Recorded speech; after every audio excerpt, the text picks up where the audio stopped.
memunculkan scene-scene animasi yang menggemaskan yang berpotensi memancing gempa di ruang kecewa saya. Dan ya, film ini sudah bikin saya goblok di pertengahan saya menonton. Dan siksaan itu terus saya lanjutkan.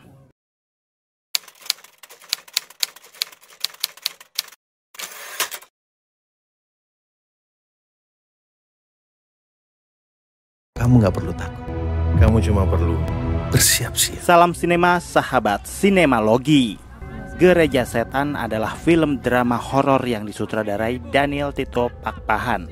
Film ini dibintangi Mongol Stress, Kathleen Caroline, Maddie Slinger, Jonas Rivano, Richard Evander, dan lain-lain. Ripka yang diperankan Kathleen Caroline mengalami titik terendah dalam hidup setelah hamil di luar nikah dan kehilangan calon suami dalam kecelakaan tragis. Orang tua Ripka meminta dia bersembunyi di luar kota agar tidak ada orang lain yang tahu aib tersebut. Ripka kemudian bertemu Gladys yang diperankan Maddie Slinger yang memberi tumpangan dan mengenalkan pada Hendrik yang diperankan Mongol Stress, sang pemimpin sekte sesat Gereja Setan. Ripka perlahan-lahan hampir kehilangan jati diri dan terjebak dalam ritual-ritual gelap yang mengerikan. Masalah semakin pelik ketika Ripka mengenal sosok Lucifer yang diperankan Jonas Rivano yang hendak menjadikannya pengantin iblis. Namun di tengah keputusasaan, secercah terang datang melalui pengalaman rohani yang membawa kembali kepada iman yang sejati. Kalian bisa membantu kami dengan klik tombol super thanks di bawah video. Kami akan sangat berterima kasih atas berapapun nominal saweran yang kami terima. Jujur saja, Gereja Setan adalah film paling buruk yang pernah saya tonton dalam 2 tahun kebelakang. Awalnya saya menduga film ini bakal menjadi seru dan penuh intrik karena jika dilihat dari judulnya bakal mengupas soal gereja sesat, gereja yang nyeleneh. Tapi kenyataannya, film ini malah merujuk pada aktivitas penganut satanisme. Bahkan ada satu karakter yang menyebut perkumpulan pengikutnya sebagai komunitas, bukan jemaat atau yang lainnya.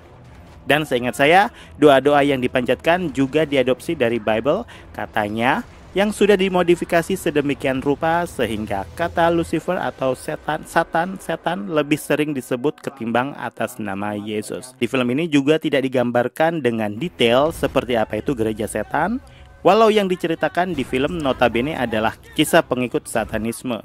Bahkan setting lokasi aktivitas pemujaan atau ritualnya kurang begitu nyaman untuk dilihat karena membabat habis unsur pergerejaannya dan malah menyulapnya menjadi semacam altar perdukunan yang sama sekali jauh dari kata Kristus.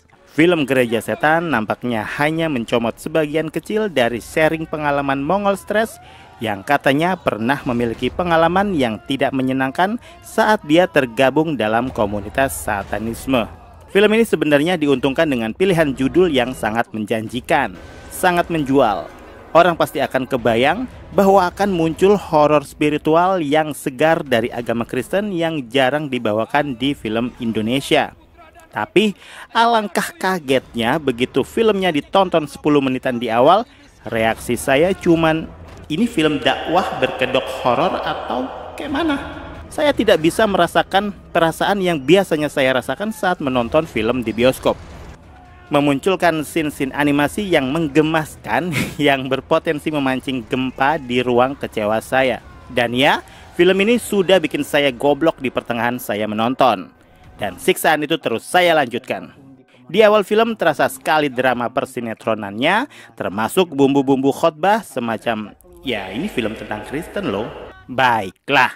Sudah sangat nampak dan nggak perlu diperjelas lagi kalau film ini seakan memiliki budget produksi yang sangat terbatas.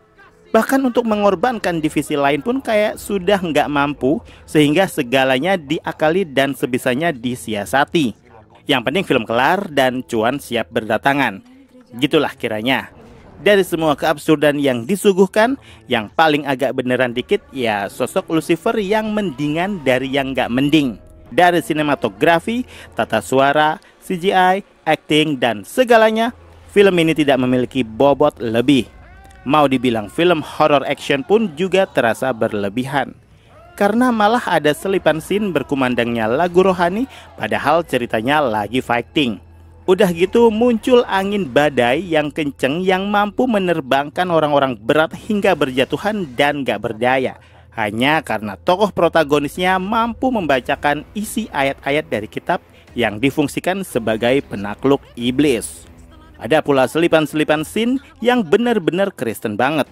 Tapi ya udahlah ya, saya sendiri kurang paham mengapa hal itu dilakukan. Kayaknya film ini juga melibatkan pastor asli, bukan aktor. Dan kecurigaan saya, film ini juga melibatkan aktor-aktor karbitan yang memang sepertinya yang menjadi syarat untuk bergabung di film ini adalah harus Kristen. Mungkin maksudnya biar bisa mencuai kali ya. Yang jelas saya nggak menyarankan buat kamu semua untuk menonton film ini. Tapi kalau penasaran ya silakan. Saya cuma mengingatkan saja, mending tunggu tayang di OTT aja. Tapi melihat Jonas berakting semirip Tom Ellis memerankan Lucifer Morningstar agak gimana gitu ya. Karena memang jelas-jelas fotokopiannya. Kalau ada kesempatan nanya dengan apa yang terjadi sebenarnya di cerita film ini, saya pengen tanya soal gunanya scene LC-LC yang kok kayaknya ada yang keputus gitu. Karena mendadak scene eksorsisme dan fungsinya Mongol di film ini kayaknya juga nggak dijelaskan dengan begitu detail. Semacam, udahlah kok nggak perlu tahu, pokoknya film ini keren karena ada setan-setannya dan ada Lucifer gitu. Padahal kita sebagai penonton butuh detail cerita. Minimal kenapa komunitas ini bisa eksis di Jakarta. Kenapa kudu ada pertumbalan perempuan muda? Kenapa harus bergabung di komunitas ini? Kenapa ada sosok Gemini yang fungsinya pun gak dijelaskan di film ini? Dan kenapa ada adegan party seks tapi kayak takut-takut gitu buat divisualisasikan? Pada akhirnya Gereja Setan hanyalah kesesatan nyata dari seorang filmmaker yang ingin membuat film bagus tapi tidak ditunjang dengan eksekusi yang bagus pula. Meski sempat berekspektasi film ini bakal liar dan gak punya otak, ternyata malah di luar prediksi. Tapi gak perlu nunggu prediksi siapapun sih. Yang jelas film ini kekurangan budget. Yang paling menyebalkan, mendadak ada Sadako nyasar di film ini. Haleluya. Skor dari saya. Demikian video reaksi dari film Gereja Setan yang tayang di bioskop. Silakan like, komen, dan subscribe kanal ini. Cek juga akun-akun media sosial Sinemalogi. Dan jangan lupa bersinema dahulu, berbahagia kemudian.